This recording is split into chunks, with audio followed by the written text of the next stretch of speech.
One of the major issues humanity has faced throughout its existence, and especially ever since hierarchical systems governed the people, was corruption.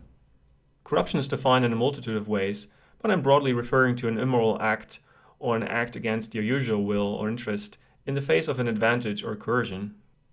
One of the examples I'm trying to use in this video is the concept of prostitution, but also first some general thoughts concerning corruption. Corruption ultimately begins at difference in access. Imagine you end up on an island together with another person. The island is equipped with enough resource to sustain you two long enough until help arrives.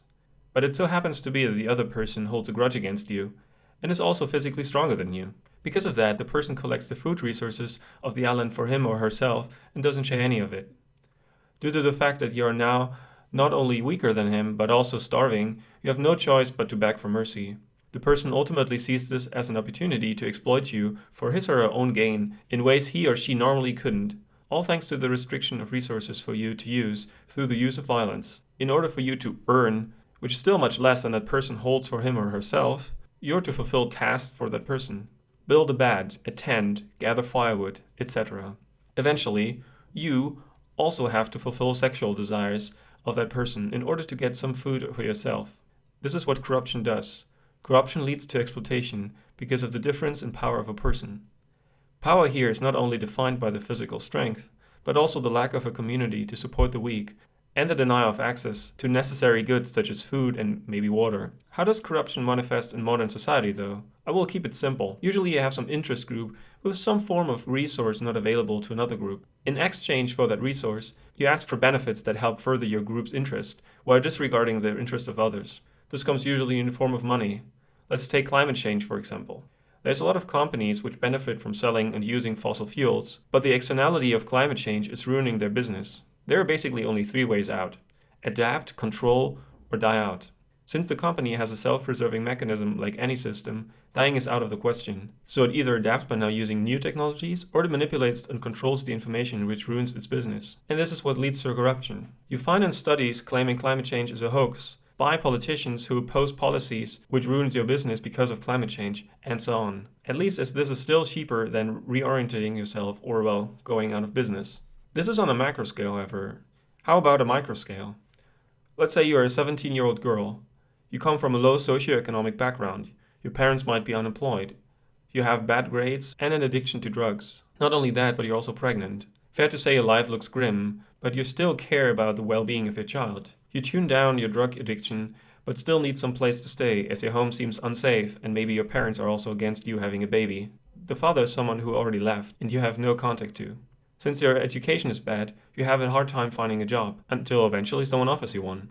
Prostitution. You voluntarily accept the offer to sell your body to men to have sex with you. The payout is good, and you're able to save up enough to make sure your child is safe. After giving birth, you start selling your body again, as you're already in business and the money is good. However, all of the time you never really liked doing this, but you had no choice. Other jobs don't pay nearly as much for the low requirements you have to offer. And being a single mother robs you of the time to study again. Now that you are also not pregnant anymore, the urge to take drugs is strong as well, as the moral obligations towards your child you care so much is now a bit lower. Also, drugs help you to get over bad customers and the abusive boss who hated the fact that you didn't make any profit for him for a couple of months because of your pregnancy. Thankfully, there was a niche market for pregnant women in porn, so at least a couple of clips could be made during that time. I don't want to go too much further in this idea, since I guess you get my point. But let's start another one. What about those in porn and prostitution industry who like it? There are certainly some porn stars who like doing the job, right? Let's assume I'm right, and I guess I truly am. There's still a form of corruption going on here, even if it's more hidden. Let's say you really like having sex, and you also like to show it on the internet, but just having sex and giving it away for free on a video isn't gonna pay the bills. So you need to make money doing so as well, which means you have a sort of obligation to produce porn, even though you like it. But is that voluntary? Let's assume you wouldn't require the money you gain from producing porn. Wouldn't that make your actions more voluntary? There are two coercive elements present in such a case, being a porn star who likes his or her profession.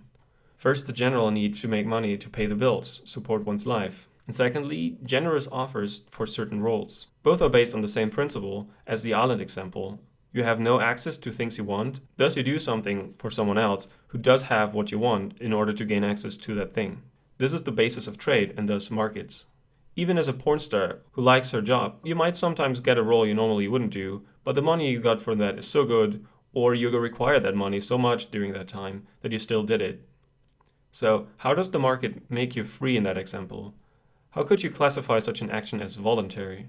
But the market bears more issues concerning corruption. The market is based on a bunch of principles which allow corruption to happen.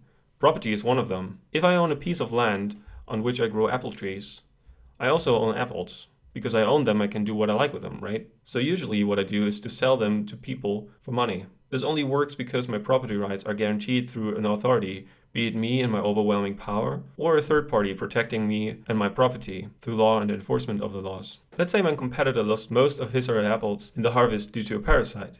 Now that the competition is gone, anyone who wants apples has to come to me, which means I'm free to charge more for my apples than usual, basically exploiting the situation of my competitor for my own advantage, a form of corruption, a moral corruption.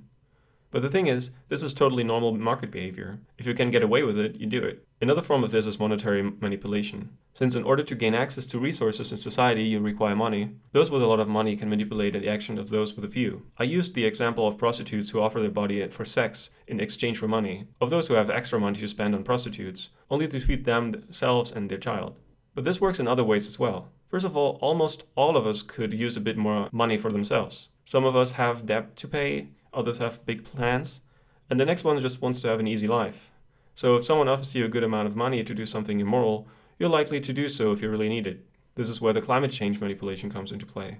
Politicians and scientists can be bribed, a form of corruption, to further your interest against those of the rest.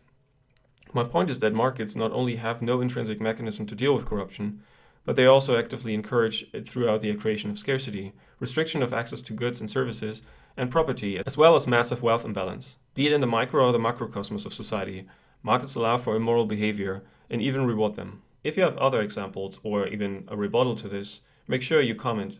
Thank you.